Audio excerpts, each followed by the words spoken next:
Eric, what the hell are you doing? Oh, what's up, KP and Spoof Nation? Well, I found this little wand. Somebody sent it to me. One of our spoof guys sent it to me, and it's supposed to be a Harry Potter wand, so I'm just trying to, bless the Cowboys, make them have a good season. So hopefully this wand works and it don't suck. But anyway, enough with the wand. Am I getting paid for this today? The check is in the mail. Jesus Christ. The check's always in the mail with you. Jesus. I'm here to promote something. I'm not getting paid. There's no bitches, no money, no nothing. It's hard for a big pimp out here. Big pimpin'. Eric, what the fuck are you doing? That's my pimp dance now. Big pimpin'.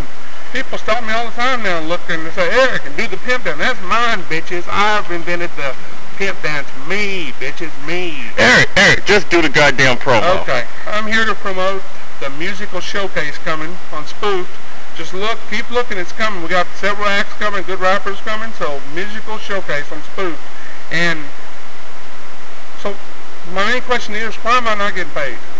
Check is in the mail. Yeah, like the government fixes things, or like Obama didn't fuck things up. Yeah, okay, yeah, or Wiener's not a pervert. Yeah, okay, just remember, musical showcase. Peace out, guys, see ya.